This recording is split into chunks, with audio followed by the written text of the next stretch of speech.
ನಮಸ್ಕಾರ ಎಲ್ರಿಗೂ. ಇವತ್ತು ನಾನು ಟಿಫಿನ್ ಬಾಕ್ಸ್ ಆರ್ಡರ್ ಮಾಡಿದ್ದೆ, Milton office tiffin box. So ಈಗ ಅನ್ಬಾಕ್ಸಿಂಗ್ ಮಾಡ್ತಿದ್ವಿ, ನೋಡೋಣ ಹೇಗಿದೆ ಅಂತ. ಸೊ ಇಟ್ಸ್ ಪ್ಯಾಕೇಜಿಂಗ್ ಏನೋ ಓಕೆ. ಒನ್ ಡೇ ಡೆಲಿವರಿ ಆಯ್ತಿದ್ದು. ಸೊ ನಿನ್ನೆ ಸಂಜೆ ಆರ್ಡರ್ ಮಾಡಿದ್ದೆ, ಇವತ್ತು ಬಂದಿದೆ.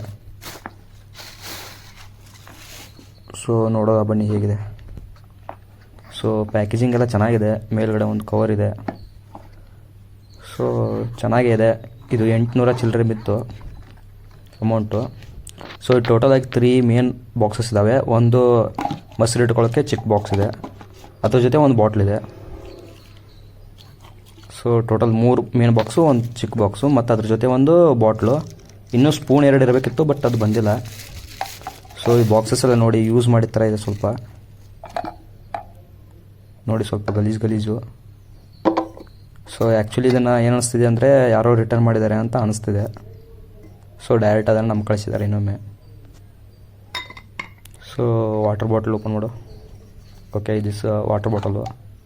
ಸೊ ವಾಟರ್ ಬಾಟಲ್ ನೋಡೋಕೆ ಚೆನ್ನಾಗಿದೆ. ಸೊ ಬಟ್ ಯಾಕೋ ಸ್ವಲ್ಪ ಯೂಸ್ ಮಾಡಿದ ಥರ ಕಾಣ್ತಿದೆ. ನೋಡಿ ಟಿಫಿನ್ ಬಾಕ್ಸು ಫುಲ್ ಯೂಸ್ ಮಾಡಿದ್ದಾರೆ, ಯಾರೋ ನೀರು ಹಾಕೆಲ್ಲ ತೊಳೆದಿದ್ದಾರೆ. ಸೊ ಇದರಲ್ಲಿ ವಾಟರ್ ಇದೆ, ಯೂಸ್ ಮಾಡಿ ಚೆಕ್ ಮಾಡಿದ್ದಾರೆ, ವಾಪಸ್ ರಿಟರ್ನ್ ಮಾಡಿದ್ದಾರೆ. ಸೊ ನೋಡಿ ಕೆಳಗಡೆ ಎಲ್ಲ ಗಲೀಜಿದೆ, ಇದನ್ನು ಕೂಡ ಕ್ಲೀನ್ ಮಾಡಿಲ್ಲ. ಇದು ನೋಡಿ ಪಕ್ಕ ಯೂಸ್ ಮಾಡಿದ್ದಾರೆ ಇದನ್ನು. ಸೊ ಇದನ್ನು ಇನ್ನೂ ರಿಟರ್ನ್ ಕೊಡಬೇಕು.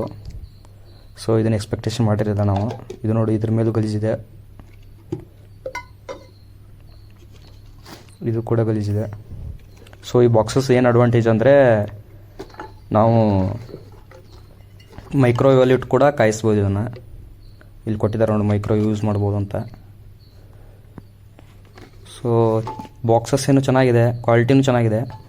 ಬಟ್ ಇದು ಯೂಸ್ ಮಾಡಿದೆ, ಇದನ್ನು ರಿಟರ್ನ್ ಮಾಡಿ ಒಮ್ಮೆ ವಾಪಸ್ ಕಳಿಸಿದರೆ ಚೆನ್ನಾಗಿ ಬರ್ಬೋದು ಅನಿಸುತ್ತೆ. ನೋಡೋಣ.